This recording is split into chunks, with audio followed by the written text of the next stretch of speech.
सर्वांना मैत्रीपूर्ण आजच्या सुट्ट क्लासमध्ये सर्वांचं हार्दिक हार्दिक स्वागत। गेल्या 2 वर्षांपासून आपण सुट्ट क्लासच्या माध्यमातून अनेक सुट्टांवरती अभ्यास करत आहोत।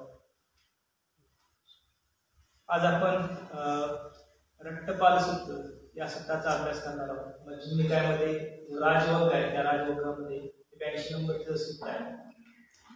रट्टपाल एक प्रमुख अरहंत भिक्खूंपैकी एक होते। जसे की आपण बघतो की सारीपुत्त, महामोगलय, आनंद, महाकश्यप आणि रट्टपाल असे जे प्रमुख भिक्षू होते, तर त्यापैकी एक आहेत आणि त्यांच्या विषयीच आज आपण ऐकणार आहोत किंवा त्यांचं जे चरित्र आहे ते जाणून घेण्याचा प्रयत्न करणार आहोत।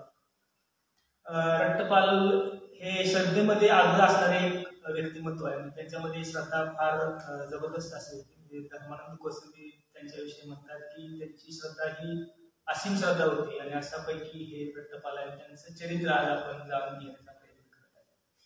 खरं तर आपल्या आदर्शांची चरित्र आपण ऐकली पाहिजे, वाचली पाहिजेत, कारण त्यातून आपल्याला प्रेरणा मिळते। असंच एक सुद्धा हे आहे ज्या ह्या सूत्रामधून आपल्याला निश्चित अशी प्रेरणा मिळेल आणि अशा सूत्राला आता आपण सुरुवात करत आहोत।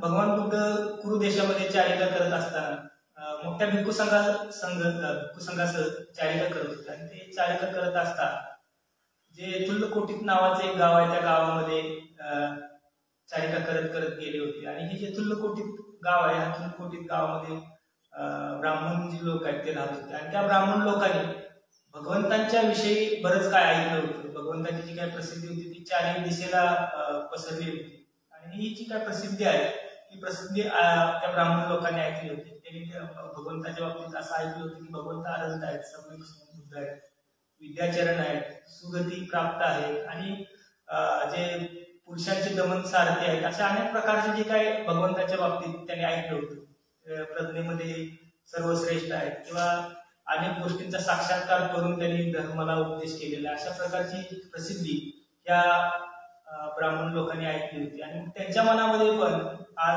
भगवान आपल्या तुल्लकोटीच्या गावामध्ये आलेले आहेत, तर का आपण तिकडे जाऊ नये, अशा प्रकारची भावना त्यांच्या मनामध्ये उत्पन्न झाली आणि ते सर्व ब्राह्मण भगवंत ज्या ठिकाणी विहार करत होते त्या ठिकाणी गेले आणि भगवंतांना अभिवादन करून त्यांचं कुशलक्षेम विचारून भगवंताच्या सोबत बसले। काही जणांनी विचारपूस केली, काही जणांनी मैत्रीचित्त भावाने त्यांच्यासोबत वर्तन केले, काही लोकांनी हात जोडले आणि अशा प्रकारचा सगळा हा जो काय पाहुणचार आहे तो त्या तुल्लकोटी ब्राह्मण लोकांनी भगवंतांच्या सोबत केलेला आपल्याला पाहायला मिळतो। आणि मग हे सगळं झाल्यानंतर भगवंतांनी त्या ब्राह्मण लोकांना धर्म उपदेश केला आणि हा धर्म उपदेश करत असताना काही धार्मिक कथा सांगून भगवंतांनी त्या ब्राह्मण लोकांना धर्म उपदेश केला आणि हा धर्म उपदेश ऐकल्यानंतर हे जे काय ब्राह्मण लोक आहेत ते फार प्रेरित झाले, उत्तेजित झाले आणि प्रशंसित झाले आणि मग हे सगळं ऐकल्यानंतर निश्चितच त्यांच्या मनामध्ये सुद्धा एक प्रकारची चांगली चेतना उत्पन्न झाली। हे ऐकल्यानंतर ते जे ब्राह्मण आहेत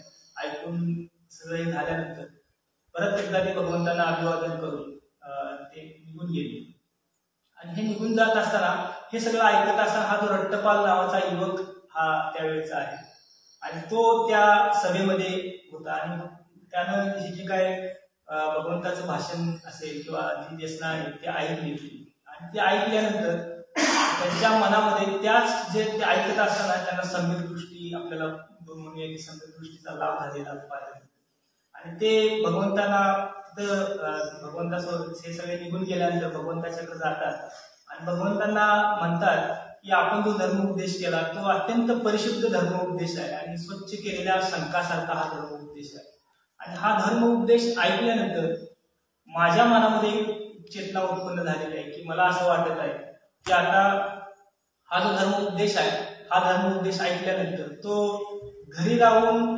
पुढे जाता येणार नाही। हा धर्म उपदेश आहे तर आपल्याला पुढे जायचं असेल तर घरी राहून त्याचं आचरण करता येणं शक्य नाही आणि म्हणून माझ्या मनामध्ये चेतना उत्पन्न झालेली आहे की मी माझी केस निवड करावी, काशाय वस्त्र परिधान करून प्रवृत्त्या घ्याव्या असं माझ्या मनामध्ये चेतना उत्पन्न झालेली आहे। मला आपण संपदा द्यावी किंवा परिवृत्त्या द्यावी अशी त्यांनी भगवंतांना विनंती केली आणि मग भगवंतांना ती विनंती केल्यानंतर भगवंत त्यांना विचारतात की बाबा तू तुझ्या आईवडिलांची तुला परवानगी आहे का प्रव्रजित होण्यासाठी. तर तो म्हणतो की नाही. इथे एक गोष्ट आपल्याला लक्षात येईल की त्यावेळी भगवंताचा हा तो त्यावेळी नियम झाला होता की जर का एखाद्याला प्रव्रजित व्हायचं असेल तर त्याला आईवडिलांची परवानगी घ्यायला पाहिजे. त्याला कारण पण तसंच आहे. आपल्याला माहित असेल की भगवान बुद्धांचा जो सुंदर असा जो मुलगा आहे राहुल, त्या राहुलाला भगवंतांनी प्रव्रजित केलं होतं. त्याच्या यशोधरीनं ज्यावेळेस राहुलाला सांगितले की तुझ्या वडिलांकडून तू वारसा माग, आणि त्यावेळेस तो राहुल भगवंताकडे गेला आणि त्यांनी वारसा मागितला आणि मग भगवंतांनी त्याला सोबत घेऊन गेले आणि प्रव्रजित केलं. हे प्रव्रजित केल्यानंतर शुद्धोधनाला फार दुःख झालं. कारण शुद्धोधन म्हणाले की तू ज्यावेळी मी तुला प्रव्रजित केलं त्यावेळी मला फार दुःख झालं होतं. आता तू माझ्या नंद सारख्या मुलाला पण केलेला आहेस आणि आता तुझा जो मुलगा अगदी 6-7 वर्षाचा आहे तर त्यालाही तू प्रव्रजित केलेला आहेस. त्यामुळे मी फार दुःखी आहे, व्याकुळ आहे. आणि माझी एक तुला विनंती आहे की इथून पुढे जर का कोणाला प्रव्रजित करायचं असेल तर किमान तू त्याच्या आई वडिलांची काय करावीस परवानगी घ्यावीस. आणि त्यावेळीपासून तो जो नियम आहे तो झालेला आपल्याला पाहायला मिळतो. आणि मग असाच हा जो नियम आहे तो रट्टपाल ज्यावेळेस त्याला पण त्याच्या मनामध्ये बुद्धांचा धर्म ऐकून तो प्रेरित झाला होता. त्याला वाटत होतं की आपण पण प्रव्रजित व्हावं. आणि मग भगवंतांना तो विचारल्यानंतर भगवंत त्याला म्हणाले तुला तुझ्या आई वडिलांची परवानगी घ्यायला पाहिजे.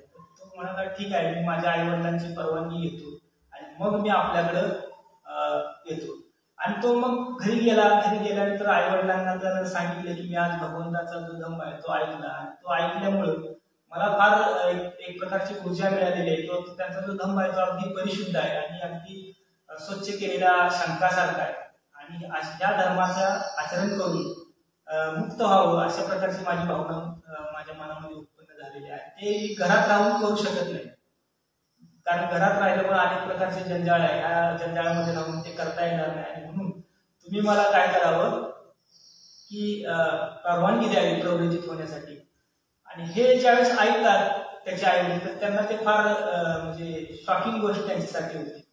कारण का तर तो त्यांचा हा एकुलता एक मुलगा आहे, लाडात वाढलेला आहे, कुठल्याही प्रकारच्या दुःखाचा लवलेश नाही आणि सगळ्या प्रकारचं सुख त्याच्यासोबत आहे. कारण त्याचे जे वडील आहेत त्या थुल्लकोटी नगरीमध्ये एक श्रीमंत कुटुंबातले ते रट्टपाल आहेत. आणि मग त्याचे आई वडील म्हणतात की तू तर फार लाडात वाढलेला आहेस, तुला कुठल्याही प्रकारचं दुःख नाही आणि अशा असताना तुला ते जमणार नाही. अशा प्रकारे त्यांना त्यांच्या आई वडिलांना वाटतं. पण तो म्हणतो की नाही, मला जो काय भगवंताचा धम्म आहे त्या धम्मामध्ये सामील व्हायचा आहे आणि त्यात प्रव्रजित व्हायचं आहे. पण त्याच्या आई वडील तो एकुलता एक मुलगा असल्यामुळे त्यांना पण फार दुःख झालं की आपला मुलगा आता अशा प्रकारचं आपल्यासोबत हे करत आहे, जाण्याची इच्छा व्यक्त करतोय.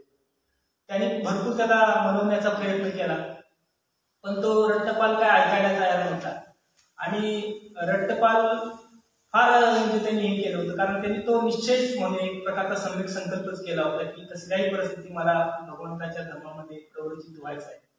आणि मग तो फार प्रयत्न करून तयार नाही, आई वडील पण त्याला परवानगी द्यायला तयार नाही. तर मग त्यावेळेस त्याने एक निश्चय केला की तो म्हणाला त्याच्या आई वडिलांना की मी जर तुम्ही मला प्रवृत्त होण्यासाठी परवानगी दिली नाही तर असाच तो जमिनीवरती लोळत पडला आणि तो म्हणाला की एक तर माझे मरण होईल किंवा मी प्रवृत्त होईल. अशा प्रकारचे त्यांचा जो संकल्प आहे तो त्यांच्या आई वडिलांकडे बोलून दाखवला. आणि मग आई वडिलांनी बराच प्रयत्न केला त्याला मनवण्याचा, पण तो काय झाला नाही. त्याने जे काय भोजन आहे ते त्यागलं, भोजन करणं बंद केलं आणि अगदी जमिनीवरती लोळत पडला, पण तो तिथून हल्ला नाही. आणि मग काय करावं आई वडिलांना पण त्यांच्या सुचत नव्हतं. मग ते आई वडील म्हणाले बाबा ह्याचे जे मित्र आहेत, ज्या मित्र संगतीमध्ये राहतो त्या मित्रांना सांगूया. आणि मग त्याच्या आई वडील त्या मित्रांकडे गेले आणि मित्रांना जाऊन त्यांनी सांगितले की अरे रट्टपाल असा म्हणत आहे, तो काही दिवसापूर्वी भगवंताचं त्याने देसना ऐकलेले आणि त्याला असं वाटते की आता ग्रहत्याग करावा आणि भगवंताच्या धर्मामध्ये जाऊन प्रवृत्त व्हावं. आणि तुम्हाला तर माहिती आहे तो एकदम सुखात वाढलेला आहे आणि त्याला कुठल्याही प्रकारचं दुःख नाही, सगळ्या प्रकारचे भोग त्याला घेता येण्यासारखी व्यवस्था आम्ही निर्माण केलेली आहे. आणि आम्हाला असं वाटतं की त्या सगळ्या भोगांचा त्याला उपभोग घ्यावा आणि तो राहावा. पण तो काही तयार नाही. तर तुम्ही किमान जाऊन त्याला सांगावं. मग त्याचे जे मित्र आहेत ते रट्टपालाजवळ येतात आणि ते बघतात की रट्टपाल जमिनीवरती पडलेला आहे. आणि आणि रट्टपालाला ते म्हणतात की अरे तुझ्या आई वडिलांची इच्छा आहे, तू आई वडिलांचा एकुलता एक आहे, त्यांच्या उतारवयात त्यांची तू काळजी घेणं गरजेचं आहे आणि अशा वेळी तू आता प्रवृत्त व्हावं अशी तुझ्या मनामध्ये चेतना उत्पन्न झालेली आहे. आम्हाला पण असं वाटतं की जे काय सुख तुला आहे त्या सुखाचा तू भोग घ्यावास आणि एक तर तुला कुठल्याही प्रकारचं दुःख तू बघितलेलं नाहीस आणि अशा परिस्थितीत तू जर तिथे गेलास तर तुला ते सांभाळ म्हणजे निभावेल की नाही माहित नाही, पण तू जाऊ नये अशी त्यांनी विनंती केली. एकदा दोनदा तीनदा अशा प्रकारची विनंती केली, पण त्यांचंही त्यांना ऐकलं नाही. तो त्या मित्रांना म्हणाला की जसं आई वडिलांना म्हणाला तसा तो म्हणाला की एक तर मी इथं माझं जीवन संपेल किंवा मी प्रव्रजित होईल.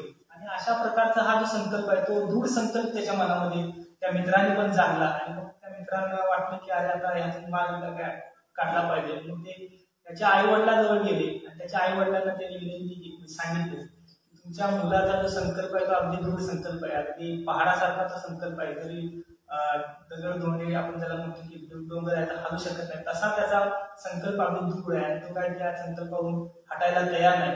पण आम्हाला असं वाटतंय जर तुम्ही त्याला परवानगी दिली तर एक तो भिक्षू झाल्यानंतर तो तुम्हाला परत येऊन दर्शन देऊ शकतोय, पण जर तो मरण पावला तर तो तुमच्यासाठी कायमचा निघून जाऊ शकतोय. त्यामुळे तुम्ही त्याला परवानगी द्यावी आणि किमान तो भिक्षू झाल्यानंतर तुम्हाला दर्शन देण्यासाठी येईल. आणि मग त्यांच्या आई वडिलांना पण वाटतं खरंच आहे आता जर आपण ह्याला परवानगी नाही दिली तर तो मरून जाईल आणि मग आपला जो लाडका मुलगा आहे तो आपल्याला मुक्तीला जाईल. आणि मग ते पण ठीक आहे तर आपण त्याला परवानगी दिली, पण तुम्ही त्याला एक गोष्ट सांगा की तू प्रवरित झाल्यानंतर आम्हाला दर्शन देण्यासाठी तू यायला पाहिजे. अशा प्रकारची भावना ते व्यक्त करतात. आणि मग ते जे मित्र आहेत ते मित्र परत रट्टपालाकडे जातात आणि त्या रट्टपालाला सांगतात की तुझ्या आई वडिलांनी तुला परवानगी दिलेली आहे जाण्यासाठी, पण तुला एक गोष्ट करावी लागेल. तू ज्यावेळेस प्रवृत्त होशील त्यावेळी काय करायचं आहे, ज्यावेळेस तुला प्रवृत्त होशील पण अजूनमधून तू तुझ्या आई वडिलांना दर्शन देण्यासाठी यायला पाहिजे. याच्यापूर्वी एक गोष्ट काय झाली की त्याच्या आई वडिलांना सांगत असताना त्यांनी कन्व्हिन्स करत असताना एक दोन गोष्टी त्यांना सांगितलं. एक तर तो मेला तर तुमच्यासाठी कायमचा निघून जाईल, पण जर हा प्रवृत्त झाला जर तिथं त्याचं मन नाही लागलं तर तो दुसरीकडे कुठं जाणार आहे, तो परत घरीच येईल. अशा प्रकारे सांगितल्यामुळे त्याच्या आई वडिलांना पण वाटलं की हा सुखात वाढलेला आहे आणि तो तिथे गेल्यानंतर जर त्याला ह्या सगळ्या गोष्टी बघितल्या तर तो तिथे त्याचं मन लागणार आहे, तो परत येईल. अशा प्रकारची एक समजूत त्यांच्या आई वडिलांची पण झाली, म्हणून त्यांच्याला प्रवृत्त केलं होतं आणि प्रवृत्त होण्यासाठी परवानगी दिली होती. आणि मग परवानगी दिली तो मित्र पण त्याला जाऊन सांगतात आणि मग त्याला ज्यावेळेस ते समजतं रट्टपाला त्याला फार आनंद होतो की आता मला माझ्या आई वडिलांनी प्रवृत्त होण्यासाठी काय केलेले परवानगी दिलेली. आणि मग तो थोडंफार मग तो अन्नग्रहण वगैरे करतो, परत थोडीशी त्याच्यामध्ये उत्साह येतो, त्याच्या शरीरामध्ये त्राण येतो आणि मग तो भगवंताच्याकडे जातो आणि भगवंताच्याकडे जाऊन भगवंताला तो सांगतो की मला माझ्या आई वडिलांनी प्रवृत्त होण्यासाठी परवानगी दिलेली आहे. आणि मग भगवंत पण त्याला काय करतात, भगवंत त्याला प्रवृत्त होण्याची परवानगी देतात आणि त्याला मग दीक्षित करतात. आणि दीक्षित करून काही दिवस त्या चित्रकोटीमध्येच तिथंच काही दिवस चारित्र्य करतात आणि त्याला जी काय धम्मदेशना आहे किंवा जे काय धम्माचा जो शिकवण आहे ती त्याला शिकवली जाते. आणि मग हे सगळं शिकवत थोड्या दिवसानं भगवंत आपल्या दुसऱ्या जास्त दिवस झाले भगवंत पण तिथे राहत आहेत. मग भगवंत श्रावस्तीकडे जाण्यासाठी चारित्र्य करत जातात आणि श्रावस्तीमध्ये गेल्यानंतर हा जो रट्टपाल आहे त्या रट्टपालाला खऱ्या अर्थाने जो काय ज्ञानाचा बोध आहे तो त्याला झालेला पाहिजे. जो रट्टपाल आहे तो रट्टपाल अरहंत होतो, म्हणजे हे जे काय बोध धम्म आहे त्याला पूर्णतः समजतो आणि हे सगळं समजल्यानंतर तो त्यातून त्या सगळ्या गोष्टीतून बाहेर पडतो आणि तो मुक्त होतो, या सगळ्या जंजाळातून मुक्त होतो आणि अरहंत होतो. आणि मग अरहंत झाल्यानंतर तो भगवंताच्याकडे जातो आणि भगवंतांना विनंती करतो की काही दिवसासाठी मला माझ्या आई वडिलांना दर्शन द्यायला आई वडिलांना भेटायला जायचं आहे, तर तुम्ही मला परवानगी द्यावी. आणि मग भगवंत अगदी त्याचं जे चित्त आहे त्या चित्ताला आपल्या चित्ताने जाणतात की हा जो रट्टपाल आहे तो आता कुठल्या अवस्थेमध्ये आहे, तर तो आनंद झालेला आहे. पण भगवंत हे पण जाणतात तो जरी घरी गेला तर तो जास्त काळ काय घरी राहणार नाही, कारण त्याचं चित्त आता ह्या सगळ्या जंजाळातून मुक्त झालेलं आहे आणि खऱ्या अर्थाने तो मुक्तीचा आनंद घेत आहे. त्यामुळे ह्या भासमान जगामध्ये तो काही जास्त वेळ टिकणार नाही, थांबणार नाही, अशा प्रकारची भगवंताची खात्री झालेली असते. आणि मग भगवंत म्हणतात की तुला जे योग्य वाटेल त्या दिवशी तू जाऊ शकतोस तुझ्या आई वडिलांना भेटायला. आणि मग तो हा जो काय रक्तपाल आहे तो श्रावस्तीकडून फुल्लकोटीकडे येत असताना तो चारिका करत करत करत तो येतो. आणि फुल्लकोटीमध्ये आल्यानंतर जे फुल्लकोटीमध्ये राजा कौरव्य म्हणून आहे, त्याचं एक बिगार नावाचं वन आहे, त्या वनामध्ये तो तिथं काय करतो, थांबतो त्या दिवशी. आणि मग सकाळच्या प्रहरी सकाळी उठतो आणि सकाळी पिंडपातासाठी चारिका करण्यासाठी आपल्या गावामध्ये प्रवेश करतो. आणि फुल्लकोटीमध्ये जातो. तो जात असताना त्याच्या घरात जसा आपला हा विहार आहे तसा त्याच्या वडिलांचा वाडा होता. त्या वाड्यामध्ये त्याचे वडील मधल्या खोलीमध्ये आपण जसं सकाळचं दाढी वगैरे करतो तशा प्रकारचे केस दाढी ते करत होते. आणि ही केस दाढी करत असताना तो लांबूनच त्याच्या वडिलांनी बघितले, काश्या वस्त्र परिधान केलेला, मुंडन केलेला आहे, श्रमण येत आहे. ते बघून त्याच्या वडिलाला फार म्हणजे असा द्वेष उत्पन्न झाला.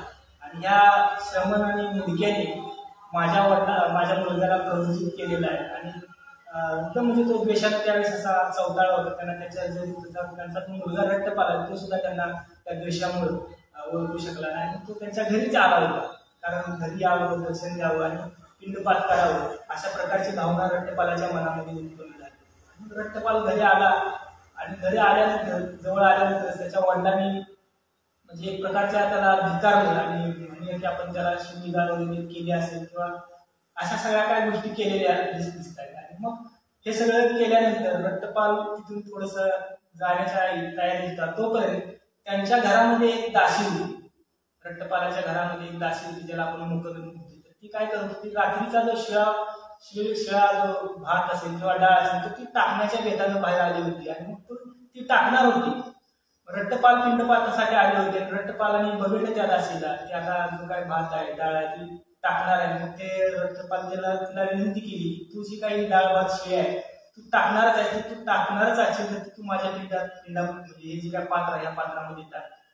आणि मग ती जी काय दासी आहे त्या रट्टपालांच्या जवळ जाते आणि तिच्या पात्रामध्ये टाकताना ती बघते, त्यांचा हात बघते, त्यांची काया बघते, त्यांचा जो आवाज आहे ती ओळखते की हा रट्टपालच आहे. आणि मग ती तिला भात देते आणि ती भात वगैरे देऊन आतमध्ये जाते आणि आपल्या मालकिनीला सांगते, तुम्हाला माहित आहे का की तुमचा मुलगा जो रट्टपाल आहे तो इथं आलेला आहे असं म्हटल्यानंतर ती ज्यावेळेस ते ऐकते तिची आई, तिला ते एकदम म्हणजे तिच्यासाठी तो सुखद क्षण होता. ती म्हणते हे जर खरं असेल तर मी तुला तुझ्या दास्यातून मुक्त करेन. फार महत्वाची गोष्ट आहे ती. ज्यावेळेस भगवंतांनी ज्यावेळेस ध्यानधारणेसाठी बसले होते त्यावेळेस आपण माहिती आहे की जी खीर आपल्याला देणारी ती माता आहे, तर तिला ज्यावेळेस तिच्या हिने सांगितलं होते की झाडात वृक्षाखाली वृक्षदेव आलेला आहे आणि तो तुमच्यासाठीच आलेला आहे असं तिला म्हणाली. आणि त्यावेळेस त्या म्हणाल्या होत्या की हे जर खरं असेल तर मी तुला त्या दास्यत्वातून मुक्त करेन. म्हणजे इथे एक गोष्ट आहे की श्रमणांचं जे दर्शन आहे ते फार लोकांसाठी हे आहे, म्हणजे एखाद्याचं दास्यातून मुक्त करण्यासाठी श्रमण जणू काही उपस्थित झालेले अशा प्रकारची भावना इथं आपल्याला पाहायला मिळते. मग ती तिची आई आहे असं ती रट्टपालाची आई त्या दासीला म्हणते, हे जर सत्य असेल तर तुला मी तुझ्या ह्या दास्यातून मुक्त करेन. म्हणजे एखादा श्रमण येतो आणि दर्शन देतो आणि ते दर्शन दिल्यामुळे माणसाच्या मनाचं परिवर्तन किती मोठ्या प्रमाणात होतं, किती फास्ट होतं याचा दाखला आपल्याला इथं पाहायला मिळतो. आणि मग ती तिची आई आहे, रट्टपालांची जी आई आहे त्यांच्या म्हणजे रट्टपालांच्या वडिलांकडे जाते आणि तुम्ही ऐकलं का म्हणते की रट्टपाल आपला इथं आलेला आहे आणि रट्टपाल इथं आलेला आहे तर तुम्ही त्याचा शोध घ्यावा. तर त्यांना पण मग बरं वाटतं की रट्टपाल आलेला आहे, कुठं आहे म्हणून बघण्यासाठी शोध घेण्यासाठी बाहेर पडतात. आणि ज्यावेळेस बाहेर पडतात त्यावेळेस रट्टपाल एका घराच्या शेजारी त्यांचं मोठा तो वाडा, त्या वाड्याच्या शेजारी असं एका भिंतीला टेकून जे काय रात्रीचं जे शिळं अन्न आहे तो शिळं अन्न खात असतो. आणि ते मग तो त्याचा वडील बघतो आणि ते बघितल्यानंतर त्यांना फार वाईट वाटतं की आपला मुलगा आहे आणि त्याला मी ओळखू शकलो नाही, हा जो मुलगा आहे तो शिळं अन्न खात आहे. आणि मग ते रट्टपालांना म्हणतात की अरे तू शिळं अन्न खात आहेस, आपलं घर आहे, आपल्या घरामध्ये आहे. तर ते म्हणतात की म्हणजे जे काय प्रव्रजित लोक झालेले आहेत त्यांच्यासाठी घर वगैरे काय नसतं आणि मी माझ्या घराचा त्याग केलेला आहे. पण मी तुझ्या घरी आलो होतो, पण तुझ्या घरी आल्यानंतर मला दान मिळालं नाही किंवा बाकीच्या काही गोष्टी मिळाल्या, पण एक गोष्ट मात्र मिळाली की फटकारा मिळाला, म्हणजे शिवीगाळ वगैरे जो काय म्हणतात तर तो मात्र झाला. आणि त्यामुळे मी आता काय म्हणजे आता तरी काय तुमच्याकडे जेवण भोजनासाठी येऊ नये. मग त्याच्या वडिलांनी विनंती केली त्यांना फार, म्हटले की आता मी तुमच्याकडे पिंडपातासाठी येऊ शकत नाही, कारण दिवसातून एक वेळाच पिंडपात करायचा असतो, अशा प्रकारचा नियम त्यावेळी होता. आणि मग आपण बघतोय की रट्टपाल त्या दिवशी तिथे जातात, पण त्याचे वडील फार त्याला विनंती करतात आणि मग विनंती केल्यानंतर ते म्हणतात की किमान तू उद्याच्या भोजनासाठी तरी तू माझ्या घरी यायला पाहिजेस अशी विनंती करतात. आणि मग रट्टपाल अगदी मूकपणे त्यांना परवानगी देतात. आणि दुसऱ्या दिवशी परत रट्टपाल चारिका करत आपण जिथं थांबले होते त्या कौरव वनामध्ये जातात. आणि मग तो त्याचा जो वडील आहे रट्टपालाचा तो घरी येतो आणि उद्याची तयारी करतो. आणि मग सगळं जे काय त्याच्या घरी सोनं नाणं बाकीच्या सगळ्या ज्या काय गोष्टी होत्या त्या सगळ्या मागून घेतो आणि एका अशा ह्याच्यामध्ये ठेवून त्याच्यावरती कापड वगैरे ठेवतो. रट्टपालाच्या ज्या म्हणजे त्याची जी बायको होती त्या बायकोला पण बोलवतो आणि तो म्हणतो की तू पूर्वी ज्या प्रकारचं सोनं नाणं अलंकार घालून तुझ्या ज्या नवऱ्याला म्हणजे की काय म्हणतात त्याला आपण की चांगलं वाटेल अशा प्रकारचा तू साज शृंगार केला आणि ये.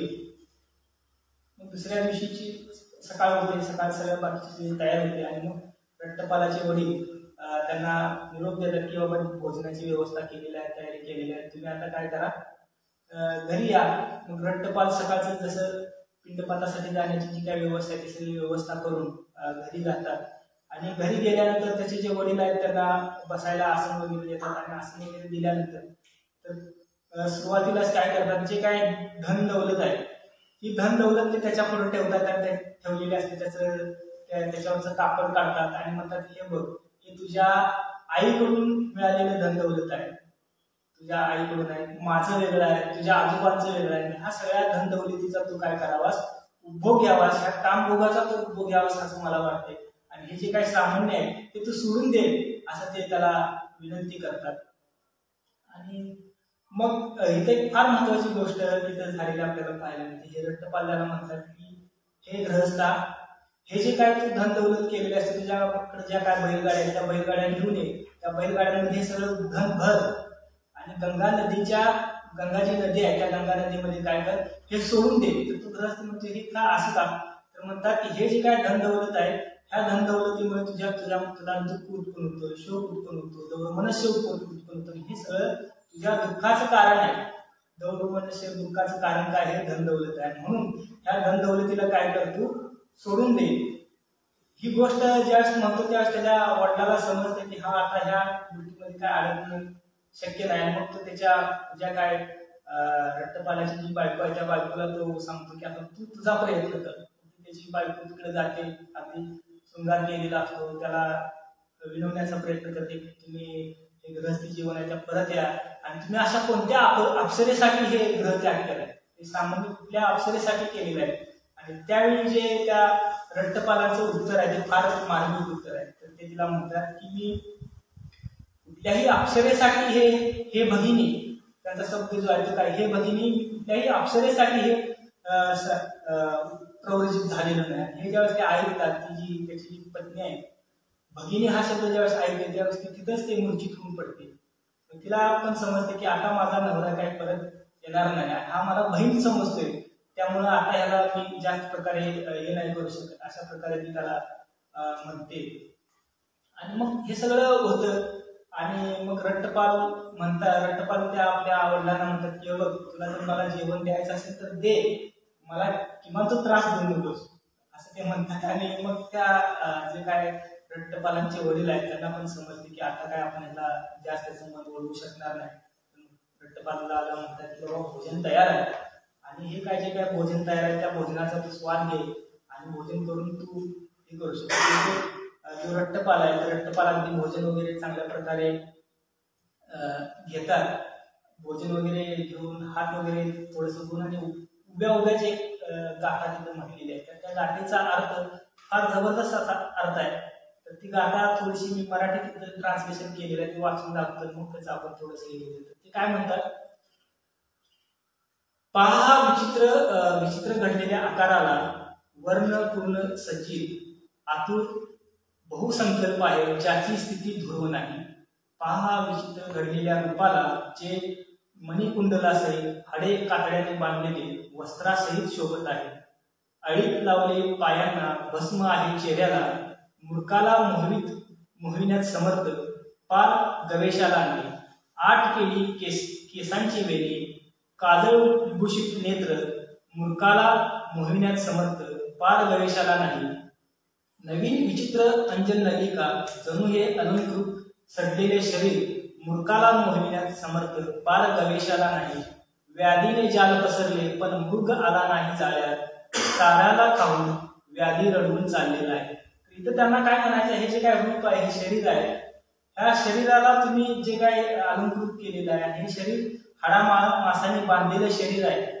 या शरीराला तुम्ही विभूषित केलेलं आहे, पण हे विभूषित केलेले शरीर मूर्ख माणसाला काय करू शकतं, मोहित करू शकतं. पण जो प्रवृत्तीत झालेला आहे, ज्याला सम्यक दृष्टी प्राप्त झालेला आहे, जो या मार्गावरती मुक्त झालेला, अशा माणसाला ते काय करू शकत नाही, बंदिस्त करू शकत नाही, किंवा त्याला परत त्या ह्याच्यामध्ये हे करू शकत नाही. आणि ते काय म्हणतात की शेतकऱ्यानं हरणाला पकडण्यासाठी जाळं पसरलेलं आहे, जाळं टाकलेलं आहे, पण जे हरिण आहे त्या हरिण अगदी अलगदपणे येते, तिथला चारा खाते आणि चारा खाऊन त्या शेतकऱ्याला रडवून निघून जाते. तर तसंच इथं म्हणतात की तुम्ही मला इथं तुमच्या जाळ्यात ओढण्याचा प्रयत्न केला, पण तुमच्या जाळ्यात मी काय अडकलेलो नाही, आणि तुमच्या जाळ्यात मी न जाता तुम्हाला दुःख देऊनच मी इथून निघून निघून जात आहे, अशा प्रकारे आपण बघू शकतो. आणि मग ते जे काय रक्तपाल आहे, ही गाथा त्यांच्याकडून म्हणतात आणि तिथून निघून जातात. आणि निघून ते परत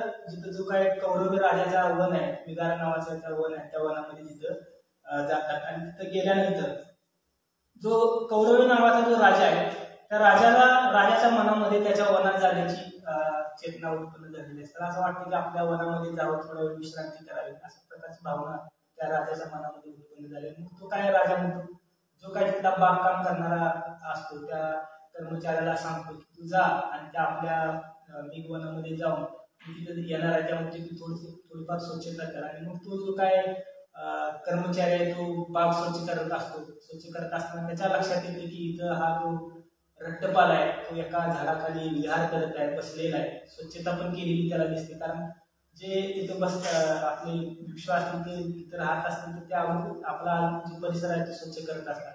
आणि हा सगळं बघतो. आणि मग तो जो काय कर्मचारी आहे, तो राजाकडे जातो आणि तो राजाला म्हणतो की जो रट्टपाल नावाचा जो तुल्यकोटिताचा जो मुलगा आहे, तुल्यकोटी भाषिक ब्राह्मणांचा जो मुलगा आहे, तिथं आलेला आहे आणि ज्याची तुम्ही सतत प्रशंसा करता. म्हणजे तो जो राजा सुद्धा या रट्टपालाच्या प्रेमामध्ये होता, त्याने त्याच्याविषयी अगोदरच ऐकलं होतं. आणि मग तो राजा म्हणतो की ठीक आहे. त्यावेळी राजाच्या घरी जेवणाचा थाटमाट चाललेला असतो आणि हे सगळं थाटमाट चाललेला असतो. आणि राजा म्हणतो आता हे जेवण वगैरे सगळं सोडून द्या, आता जर तू माझा मित्र म्हणजे जो काय रट्टपाल आहे, जो माझ्यासाठी प्रेरणादायक असा हा रट्टपाल आहे, तो जर तिथं असेल तर त्याला जाऊन आपण पहिल्यांदा भेटावं.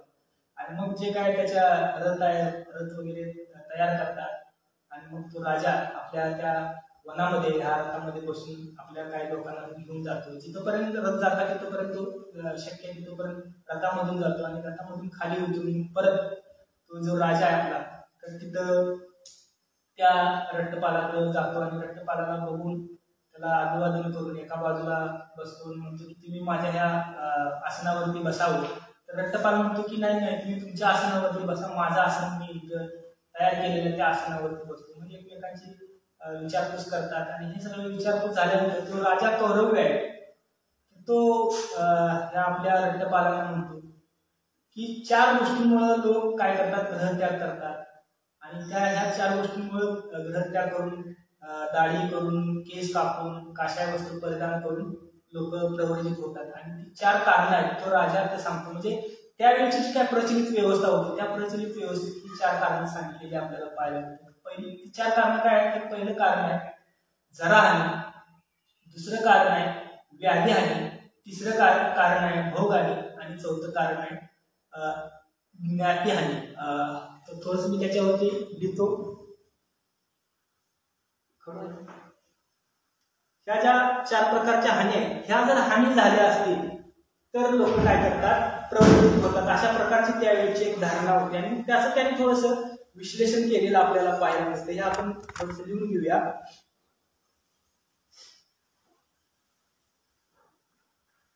प्रवृत्त होण्यासाठीच्या 4 गोष्टी त्यावेळेच्या प्रचलित होत्या. त्यामध्ये ह्या गोष्टी एक आहे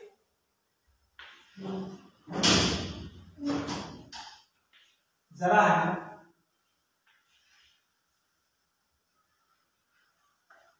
2 व्याधिहानी, 3 भोगहानी आणि 4 ज्ञातिहानी.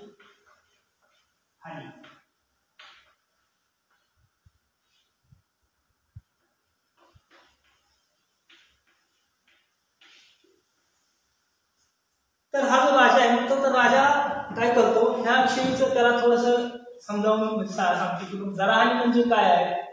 तर एखादा मनुष्य अगदी जीर्ण झालेला आहे, वयस्कर झालेला असतो आणि तो आता विचार करतो की आता मी म्हातारा झालेला आहे, ज्या गोष्टी मला प्राप्त करायच्या त्या प्राप्त केल्या आहेत, अप्राप्त गोष्टी आता त्या मला प्राप्त करता येणार नाही. जे प्राप्त आहे त्याचा भोग मला घेणं आता काय सुखकर नाही. म्हणजे वृद्ध झालेला जो व्यक्ती आहे तो अशा प्रकारचं हे करत असतो, वाटतं त्याला की आता बाबा माझं शरीर सगळं अगदी पृष्ठ झालेलं आहे आणि आता नवीन काय मला प्राप्त करणं शक्य नाही आणि जे काय प्राप्त केलेलं आहे त्याचा उपभोग घेणं सुद्धा माझ्यासाठी आता शक्य नाही, कारण माझं शरीर थोड्या दिवसासाठीच आहे असं तो म्हणतो. आणि मग तो राजा म्हणतो की अशा प्रकारे एखादा व्यक्ती असतो तो काय करत असतो, प्रवृत्त होत असतो. पण तुझ्या बाबतीत तर असं काय नाही, कारण तू तर अगदी तरुण आहेस, वयात आलेला आहेस आणि असं असताना तू मात्र काय केलेलं आहेस, प्रवृत्त झालेला आहेस.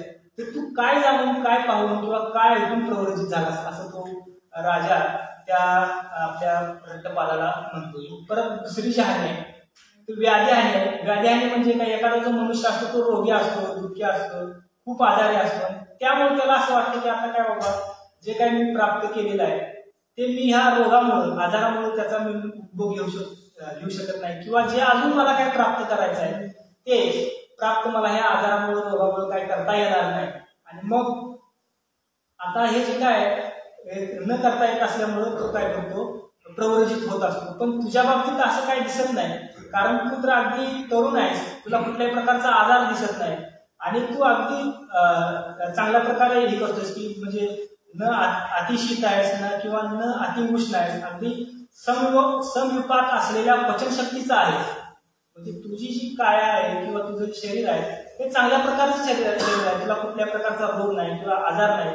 असा असताना तू प्रवृत्त झालेला आहेस असं तो राजा त्याला म्हणतो. आणि तिसरी जी हानी आहे ती भोगहानी त्याला म्हणते. म्हणजे जो भोगहानी काय आहे, तर एखादा जो व्यक्ती असतो त्याच्याकडे तो फार धनवान असतो, तो महाधनवान असतो आणि हे जे काही धन मिळालेलं असतं तर त्याचं धन जे आहे ते हळूहळू काय होत असतं, नष्ट होत असतं. आणि नष्ट झाल्यामुळे तो म्हणतो की मी फार पूर्वी धनवान होतो, महाधनवान होतो, पण आता माझं जे काय हे भोग जे काय धन आहे ते नष्ट झालेलं आहे, नष्ट होत आहे आणि त्यामुळं तो काय करत असतो, प्रवृत्त होत असतो. आणि मग तो राजा म्हणतो तुझ्या बाबतीत तर असं काय नाही, कारण तू ह्या थुल्लुकोटीमधला श्रीमंत बापाचा मुलगा आहे, तुझ्याकडे सगळ्या प्रकारचे भोग आहेत, सगळ्या प्रकारच्या सुख सुविधा आहेत आणि असं असताना सुद्धा तू काय झालेला आहेस, प्रवृत्त झालेला आहेस. आणि त्या म्हणजे नेमकं काय त्याचं कारण आहे तुझं प्रवृत्त होण्याचं ही गोष्ट म्हणतो. आणि चौथी जी गोष्ट आहे ती ज्ञाती आहे. म्हणजे ज्या काही आपले बांधव आहेत किंवा आपल्या पैपावणे आहेत किंवा आपला मित्रपरिवार आहे, तो एक गुण आपल्यापासून काय झालेला असतो, दूर झालेला असतो. आपले जे काय म्हणजे मोठे लोक असतात ते मरण पावलेले असतात किंवा आपला जे मित्रपरिवार आहे त्यांच्या कामाच्या व्यापातून आपल्यापासून कमी झालेले असतात.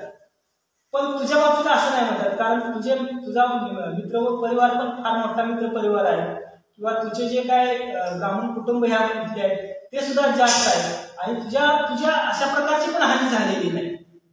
आणि असं असताना सुद्धा तू काय झालेला आहेस, प्रवृत्त झालेला आहेस. मग तू कुठल्या गोष्टीला जाणून हे सगळं प्रवृत्त झालेलं आहे. याविषयी तू काय ते सांगावंस असं त्याला त्या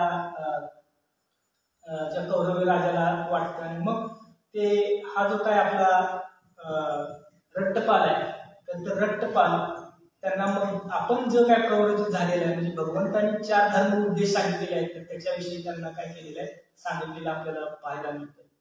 तर इथं फार महत्वाची गोष्ट आहे की हा जो काय राजा आहे त्या राजानं त्या रट्टपालाला तो प्रवृत्त होण्यापाठीमागची कारणं विचारली आणि त्यांनी त्यांची जी समज होती ती प्रचलित व्यवस्था त्यावेळेची होती. ही जी 4 कारणं आहेत ह्या 4 कारणं जर असतील तरच ते लोक काय व्हायचे प्रवृत्त व्हायचे किंवा ज्याला आपण वनाश्रम म्हणतो तर ते वनाश्रम किंवा वृद्धाश्रम किंवा आपण ज्याला म्हणतो की तर ते गोष्टी करायचे. तर ह्या गोष्टी करण्यासाठी ह्या 4 हानी असायला पाहिजे झाल्या असतील तर ते होतं असं म्हणतो. पण तुझं असं कुठल्याच प्रकारे झालेलं नाही तरी सुद्धा तू काय झालेलं आहेस प्रवृत्त झालेली आहे.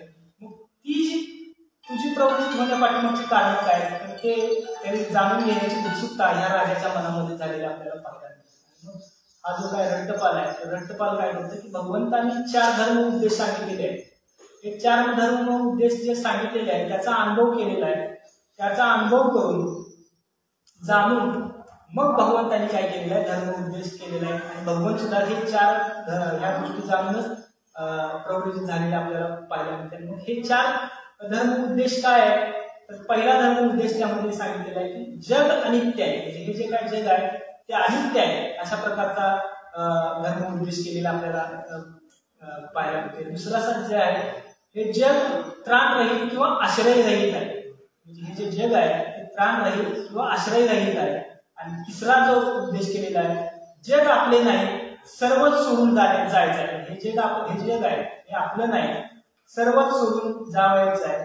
आणि जगात कमी आहे जग तृष्णेचा दास आहे. चौथी जी गोष्ट सांगितली की जगात कमी आहे जग तृष्णेचा दास आहे. जग म्हणजे इथं काळेच्या अंशाने हा शब्द लिहिलेला आहे. म्हणजे आपण हे जे शरीर आहे या शरीराच्या अंशाने आपण बघू शकतो. ह्या 4 गोष्टी सांगितलेल्या आहेत आणि हा रट्टपाल म्हणतो ह्या 4 गोष्टींना लिहिते मी जग ह्या ज्या काही 4 गोष्टी आहेत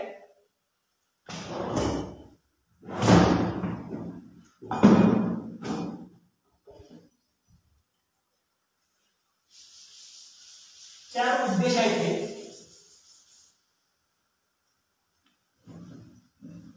जग अनित्य आहे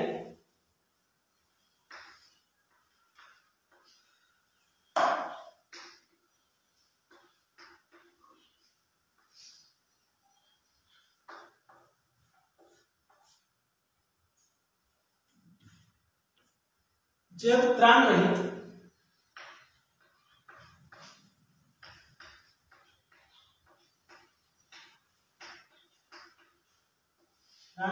किंवा आश्रयरहित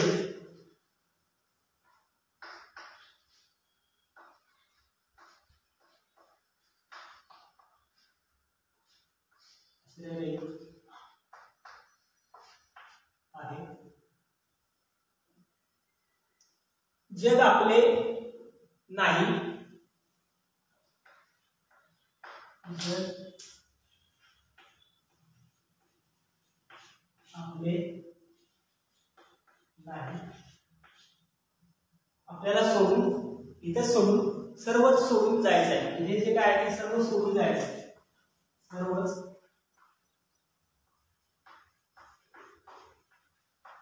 सोडून जायचे आहे. आणि चौथं जगात कमी आहे जगात कमी आहे जग तृष्णेचा दास आहे. जग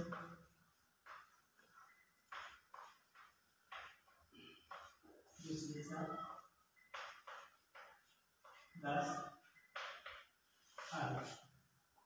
आता ह्या ज्या काही 4 गोष्टी आहेत भगवंतांनी याचा प्रत्यक्ष अनुभव केलेला आहे ते जाणलेला आहे आणि ह्या सगळ्या गोष्टी जाणून हा उद्देश केलेला आहे असं हा काय म्हणतोय रट्टपाल ह्या राजाला सांगतोय. तर रट्टपाल म्हणतोय की ह्या ज्या काय 4 गोष्टी आहेत ह्या 4 गोष्टींना काय केलेलं आहे मी जाणलेलं आहे, पाहिलेलं आहे आणि मी ऐकलेलं आहे, भगवंताच्याकडून ऐकलेलं आहे. आणि हे सगळं ऐकून ह्या गोष्टींची जाणीव मला झाल्यानंतर मी काय केलेलं आहे प्रवर्जित केलेलं. तो राजा राजा जो आहे तो म्हणतो हे थोडंसं तुम्हाला विस्ताराने सांग, तू जे काय म्हणतोस हे जग आणि काय असं म्हणतोस ते थोडंसं मला तू काय कर विस्ताराने सांगावं असं म्हणतो, कारण मला ते समजण्यासाठी कठीण आहे. मग हा जो काय रट्टपाल आहे तो रट्टपाल त्या राजाला एक प्रश्न करतो की बाबा तू ज्यावेळेस 20-25 वर्षाचा होतास असताना तू तुझा म्हणजे काय हत्तीचे स्वारे असतील किंवा धनुष्यबाण मारण्याच्या स्वाऱ्या असतील, रथाच्या स्वाऱ्या असतील,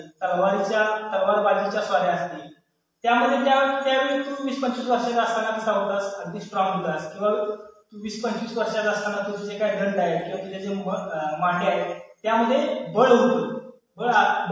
तर तो असा प्रश्न करतात की हे जे काय तू 20-25 वर्षाचा असताना या सगळ्यांमध्ये तू अगदी हुशार होतास, अगदी बलवान होतास, पण आता तुझं कसं आहे, म्हणजे आता तू या वयामध्ये तुझ्यामध्ये ह्या सगळ्या गोष्टी तुला जाणवतात का? तर तो राजा म्हणतो की नाही, कारण आता मी आता अगदी वृद्धत्वाकडे वळलेलो आहे, माझं वय आता 80 वर्षाचं झालेलं आहे आणि आता मला चालताना सुद्धा एक पाऊल जर मी इकडे टाकला तर तो माझा पाऊल दुसरीकडेच पडतो, अशा प्रकारची माझी आता अवस्था झालेली आहे. आणि मग ते म्हणतात की असंच ह्याच गोष्टी भगवंतांनी जाणल्या आहेत.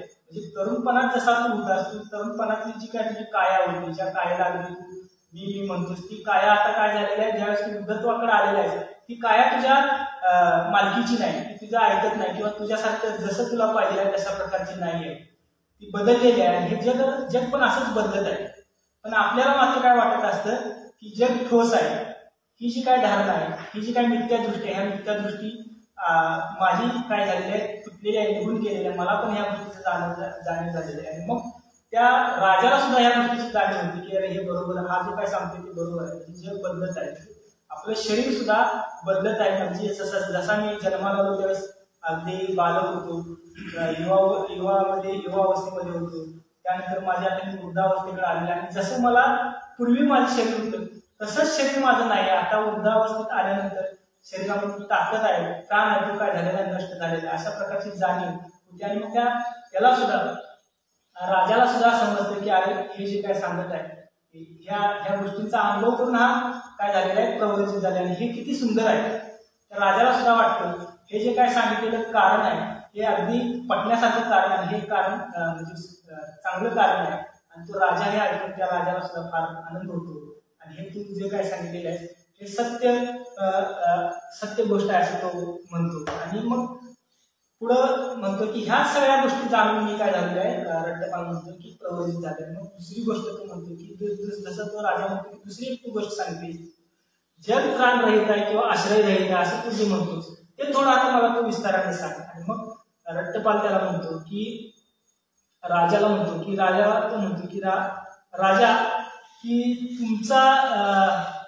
तुम्ही खूप दिवसापासून हे जीवन जगतात, तुम्हाला काय असा एखादा रोग आहे का किंवा एखादा आजार आहे का? तर तो राजा म्हणतो की हा मला एक रोग आहे, जो वायू रोग आहे तो मला आहे. मग तो रट्टपाल म्हणतो की तुमचे जे काय मित्र परिवार आहे किंवा तुमचे नातेवाईक आहे किंवा अमात्य आहे तर त्यांना तुम्ही कधी हा तुमचा जो रोग आहे तो वाटण्याचा प्रयत्न केलेला आहे का? म्हणजे हा जो रोग आहे हा रोगाचा तुम्ही त्यांना वाटल्यामुळं तुम्हाला थोडंसं हलकं वाटेल, बरं वाटेल, अशा प्रकारची भावना तुमच्या मनामध्ये व्यक्त झाली असेल आणि तुम्ही ते तुमच्या ह्या लोकांना वाटू शकताय का? तर तो राजा म्हणतो की ह्या काय गोष्टी शक्य नाही, माझा रोग मलाच तो हे करायचा आहे, तर मी दुसऱ्यांना वाटू शकत नाही किंवा ते करू शकत नाही, देऊ शकत नाही. म्हणजेच ते काय म्हणतायत तिथे त्यांना सांगायचं आहे की जे काय आपल्याला ज्या व्याधी असतील, आजार असतील हे दुसरं कोण घेऊ शकत नाही, दुसरे हे आपला आधार असू शकत नाही, आपणच आपले स्वतःचा आधार असू शकतो, आपणच आपला स्वतःचा आश्रय असू शकतो, दुसऱ्यांचा आपण आश्रय घेऊ शकत नाही, अशा प्रकारे इथं सांगायचं. आणि म्हणून हीच गोष्ट भगवंतांनी जाणलेली आहे आणि हीच गोष्ट मी भगवंतांकडून जाणलेली आहे, ऐकलेली आहे आणि ह्या गोष्टीचा अनुभव करून मी काय केलेला आहे, मी प्रवृत्त झालेला आहे असं म्हणतात. आणि मग पुढे जाऊन तिसरी गोष्ट त्यांनी सांगितलेली आहे, जग आपले नाही, सर्वच सोडून जावयाचं आहे, अशी ही तिसरी गोष्ट सांगितली आहे. मग राजा म्हणतो हे जे काय तुम्ही असं म्हणताय जग आपलं नाही, सर्वच सोडून जावयाचं आहे, तर हे थोडंसं तुम्ही काय करा विस्ताराने सांगा, कारण राजा म्हणतो की माझ्याकडे किंवा ह्या पृथ्वीवरती काय आहे, सोनं नाणं आहे, ह्या सगळ्या गोष्टी आहेत, तरी सुद्धा तुम्ही म्हणताय की सोडून जायचं आहे. मग त्यावेळेस त्या रट्टपाल म्हणतात की हे जे काय 5 काम गुण आहेत, ह्या 5 काम गुणांनी आपण काय करत असतो, आपलं जीवन आपण करत असतो. म्हणजे 5 काम गुण काय आहेत, तर 5 काम गुण आहे की डोळ्यांना प्रिय वाटणारं रूप, हे पहिलं आहे. दुसरं जे आहे ते कानांना प्रिय वाटणारा शब्द, आणि तिसरा जो आहे तो नाकाला प्रिय वाटणारा गंध, चौथा आहे जिभेला प्रिय वाटणारे रस, आणि 5वं जे आहे ते कायेला स्पर्श करणारे स्पर्श, कायेला प्रिय वाटणारा स्पर्श. म्हणजे हे 5 काम गुण आहेत. ह्या 5 काम गुणांसहित आपण काय करत असतो, जीवन आपण करत असतो, वावरत असतो असं भगवंत म्हणतात. आणि मग हे सांगत असताना तिथे एक फार चांगलं म्हणजे गोष्ट आपण पाहतो की हे जे काय रूप आहे, ह्या रूपाला आपण पाहून आपण जीवन जगत असतो. एखादी सुंदर स्त्री आहे, ती सुंदर स्त्री आपण पाहूया, तिचं रूपाचा अहंकार बाळगून ती जीवन जगत असते. आणि ते जसं ती पुढे जाईल तसं तिचं जे रूप आहे, जे अगदी पूर्वी सुंदर दिसत होतं, पण तेच रूप पुढे जाऊन कालांतरानं तिचं वयोमानानुसार तिचं जे रूप आहे ते अगदी काय होतं, क्रूरतेकडे जातं, किंवा जो त्या रूपामध्ये आसक्त होणारा व्यक्ती आहे तो त्या रूपाला आता म्हणजे म्हातार वयात ज्यावेळेस बघतो त्यावेळेस त्या रूपाविषयी त्याचं मन जे आहे ते अगदी म्हणजे त्याला आपण धारण करत नाही. म्हणजे एक प्रकारचे ज्या रूप आपण बघतो ते सुद्धा रूप बदलणार आहे. आणि अशा प्रकारच्या रूपाला आपण मात्र ठोस पकडतो, किंवा आपण काही चांगले शब्द ऐकतो, पण तेच शब्द ज्यावेळेस आपल्याला कालांतराने ज्यावेळेस ऐकतो, म्हणजे उदाहरणार्थ की एखादा लहान बालक आहे आणि त्या लहान बालकाला जर आपण काही कविता सांगितल्या शाळेतल्या, तर त्या कविता त्यावेळी त्याला त्या फार चांगल्या वाटत असतात. पण तेच बालक ज्यावेळेस बालक युवक होतं त्यावेळेस त्याला ती कविता ऐकवली जाते, तर त्या कवितेमध्ये तितकी त्याला रुची वाटत नाही जी त्या लहान वयात कविता ती रुची वाटलेली असते, किंवा ते अगदी पाठ करून त्याला हव्याविषयी ती कविता त्यावेळेस वाटत असते. पण तीच कविता कालांतराने त्या कविता त्याला तितकीशी रुची वाटत नाही, किंवा त्याला ते आपण म्हणून त्याला स्थान बदललेलं असतं त्यावेळेस. अगदी असंच आपल्या जीवनाचं आहे. आपण ह्या 5 काम गुणांमध्ये अगदी काम गुणांना धारण करून जीवन जगत असतो. पण हे जे काम गुण आहेत हे दुःख देणार आहेत, हे कालांतरानं नष्ट होणार आहेत, अशा प्रकारची धारणा झालेली, किंवा त्याचा अनुभव भगवंतांनी केलेला आहे. तो अनुभव करून पाहून जाणून भगवंतांनी हा धर्मनिर्देश केलेला आहे. आणि हीच गोष्ट मी सुद्धा काय केलेली आहे, पाहिलेली आहे, जाणलेली आहे, त्याचा अनुभव केलेला आहे, आणि म्हणून मी काय केलेलं आहे, प्रव्रजित झालेलं आहे असं ते म्हणतात. आणि मग शेवटची जी 4थी गोष्ट सांगितलेली आहे ती आहे की जगात कमी आहे जग तृष्णेचा दास आहे. म्हणजे हे जी काय शरीर आहे किंवा ही जी काय काया आहे, ही जी काया आपली तृष्णेची दास आहे. म्हणजे आपण बघूया की आपल्यामध्ये ही जी काय हावपणा आहे, हावरटपणाचा आपण गुलाम आहे असं म्हटलेलं. मग हे कसं, तर राजा म्हणते की हेही थोडंसं तुम्ही काय करून सांगा, मला समजावून सांगा. मग ते रट्टपाल म्हणतो की रट्टपाल सांगतो की तुम्ही ह्या पूर्व देशाचे राजा आहेत आणि तुम्ही काय करतात, स्वामित्व म्हणजे गाजवता. आणि समजा जर एखादा कोणी तुमचा अगदी श्रद्धापूर्वक जवळचा तुमचा पूर्व दिशेकडे येईल, तुमच्याकडे येईल, किंवा दक्षिणेकडून येईल किंवा उत्तरेकडून येईल, आणि तो काय म्हणेल की मी पूर्व दिशेकडून आलेला आहे, त्या पूर्वेकडून पूर्वेकडचे जे लोक आहेत ते अगदी फार श्रीमंत आहेत, तिथली जे काय सुख सुविधा फार चांगल्या आहेत, तिथं सगळ्या प्रकारचे सोनं नाणं आहे, घोडदळ आहे किंवा पायदळ असं अगदी तिथं चांगलं आहे. आणि हे सगळं जरी चांगलं असलं तर आपण त्यांना काय करू शकतो, जर प्रयत्न केला तर त्यांना हरवू शकतो. मग तुम्ही काय करा, तर तो म्हणतो की मी ते मिळवण्यासाठी त्यांना ते सगळं मिळवण्यासाठी काय करेल, प्रयत्न करेन, आणि मग तिथं जाऊन मी त्यांना ते जिंकून घेईन असं म्हणतो. मग ते म्हणतात की बघ, तुझ्याकडे एवढं सगळं असताना सुद्धा तू अगदी सगळ्या प्रकारच्या सुखसुविधा आहेत, तरी पण तुझं जे काय मन आहे, तुझी जी काय हावरटपणा आहे तो काय झालेला आहे, शमलेला नाही. कारण तू त्या हावरटपणाचा गुलाम आहेस. तुला सांगितलं तू तिकडे जाऊन ते मिळवण्यासाठी प्रयत्न करत आहेस. म्हणजे हे जग आहे हे अगदी तृष्णेचं गुलाम आहे, हे सगळं मिळवण्यासाठी प्रयत्न करत आहेत. आज आपण बघू शकतो आजचं जे जग आहे ते एकमेक अगदी सगळ्या त्यांच्याकडे गोष्टी आहेत, तरी पण ते काय करतायत, मिळवण्यासाठी आपापसामध्ये भांडत आहेत. मग अगदी आपण भारत पाकिस्तानचे असेल किंवा भारत चायना असेल, चायना हा संपूर्ण देश आहे, पण तरी त्याला वाटतं की भारताची काय भूमी आपण काय करावी, बळकवावे. हे कशासाठी का होत आहे, तर तृष्णेमुळे होत आहे. आणि ही जी काही तृष्णा, ह्या तृष्णेचं सगळं जग गुलाम आहे. म्हणजे आपण तर आहोतच, पण जगातील जे काही माणसं आहेत ते या तृष्णेचे गुलाम आहेत. आणि ह्या तृष्णेच्या हव्यासापोटी आपण एकमेकांच्या मध्ये काय करतो, भांडण तंटा करतो, युद्ध करतो. आणि त्यामुळे ह्या सगळ्या गोष्टी भगवंतांनी काय केलेल्या आहेत, जाणलेल्या आहेत. त्यांनी जाणलेल्या आहेत, पाहिलेल्या आहेत आणि त्याचा अनुभव करून त्याचा उपदेश केलेला आहे की यापासून तुम्हाला काय व्हायला पाहिजे, दूर व्हायला पाहिजे. ह्याच गोष्टी मी सुद्धा काय केलेल्या आहेत, भगवंताकडून ऐकलेल्या आहेत, जाणलेल्या आहेत, त्याचा अनुभव केलेला आहे. मला त्यावेळेस खात्री पडलेली आहे ही तृष्णा जी आहे ते दुःखाचं कारण आहे. त्यामुळे ह्या तृष्णेचा त्याग करायला पाहिजे. आणि हा त्याग करण्यासाठी काय झालेलं आहे, मी प्रवृत्त झालेला असतो. रट्टपाल ह्या राजाला सांगतो. हे जे काही 4 कारणं आहेत, ही 4 कारणं ही आपल्याला ह्या धर्माला प्रवृत्त होण्यासाठी सांगितलेले आहेत. असं तो म्हणतो की म्हणजे जग अनित्य आहे, जग प्राणरहित आहे, असरवरहित आहे, जग आपले नाही, सर्वच आपल्याला सोडून जायचे आणि जगात कमी आहे, जग तृष्णेचा दास आहे. ह्या 4 कारणांना जाणून मी काय झालेलं आहे, प्रवृत्त झालेलं असं तो म्हणतो. आणि म्हणून मी प्रवृत्त होऊन झालेलं असं ते त्यांना सांगतात. आणि हे सगळं ऐकल्यानंतर त्या राजाला सुद्धा फार बरं वाटतं, चांगलं वाटतं. आणि मग हे जाता जाता हा जो काय रट्टपाल आहे, तो एक रट्टपाल शेवटची गाथा तो त्या राजाला ऐकवतो. तर ती गाथा अशी आहे, जगामध्ये धनवान माणसांना पाहतो जे धन मिळवून मोहाने दान करीत नाही. लोभी लोक धनसंचय करतात आणि आणखीही कामभोगाची इच्छा करतात. राजा बलाने पृथ्वीला जिंकून सागरापर्यंत पृथ्वीवर शासन करतो. समुद्राच्या या किनाऱ्याने संतुष्ट न होता समुद्राच्या त्या किनाऱ्याची पण इच्छा करतो. राजाप्रमाणेच दुसरी खूप माणसे सुद्धा तृष्णा रहित न होऊन मरण पावतात. कमी असलेले होऊनच शरीर सोडतात. जगात कोणाचीच कामाची तृप्ती होत नसते. जातवाले केस पिंजारून क्रंदन करतात आणि म्हणतात हा आमचा मेला. वस्त्राने त्याला झाकून नेऊन चित्तेवर ठेवून नंतर जाळतात. तेथे शूलाने टोचले जाते. भोगांना सोडून एका वस्त्रारहित जाळले जाते. मरणाऱ्याच्या जाती बांधून मित्र साह्य रक्षक होत नाही. वारस त्यांच्या धनाला घेतात. प्राणी तर जेथे कर्म आहे तेथे जातो. मरणाऱ्याच्या बरोबर पुत्र दारा धन आणि राज्य जात नाही. धनामुळे लांब आयुष्य प्राप्त होत नाही आणि वित्तामुळे म्हातारपण नष्ट होत नाही. धीराने हे जीवन स्वल्प अशाश्वत भंगूर म्हटले आहे. धनी आणि दारिद्र्य कामस्पर्शांना शिवतात.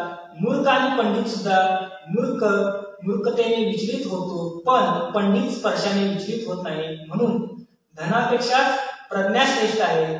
त्यामुळे तत्वनिश्चयाला प्राप्त होतं. मुक्त न झाल्याने तो महवश भवचक्रात पडून पाप कर्मांना करतो. तो निरंतर भवसागरात पडून गर्भ आणि परलोकात जातो. अल्प प्रज्ञावान त्याच्यावर विश्वास ठेवून गर्भ आणि परलोकाला प्राप्त होतो. जसा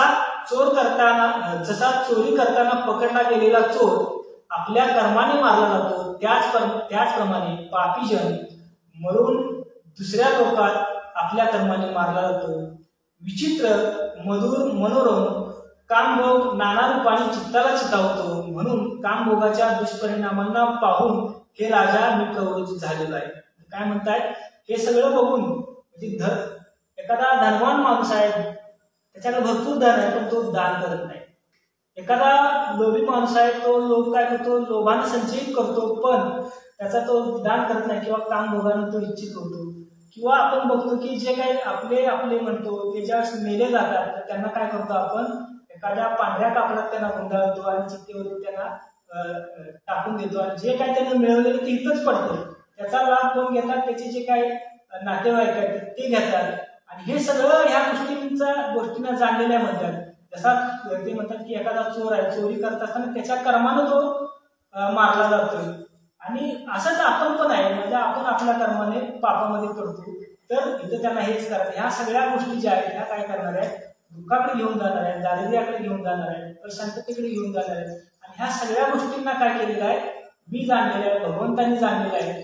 आणि हे सगळं जाणून काय झालेलं आहे, मी प्रवृत्त झालेलं असं म्हणतात. आणि शेवटी ते म्हणतात वृक्षाच्या फळासारखी तरुण आणि वृद्ध माणसे शरीर सोडून जातात असे सुद्धा पाहून मी प्रवृत्त झालेला आहे.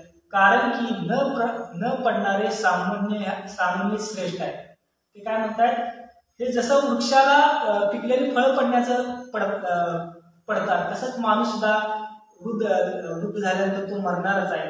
आणि हे काय सगळं भय आहे. ह्या भयाला पाहून मी प्रवृत्त झालेलो आहे आणि हे भय नष्ट करण्यासाठी मी प्रवृत्त झालेलो आहे. आणि माझी खात्री पडलेली आहे की हे जे काय सामान्य आहे सर्वात श्रेष्ठ आहे.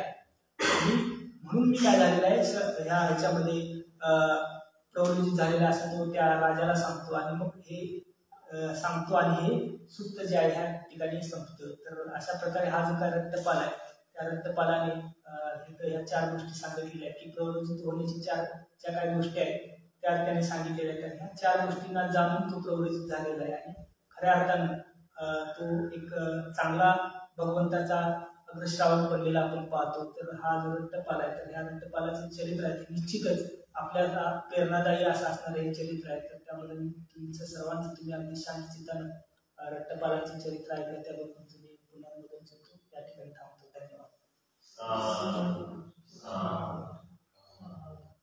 जर काय कोणाला या अधिकचं काय सांगायचं असेल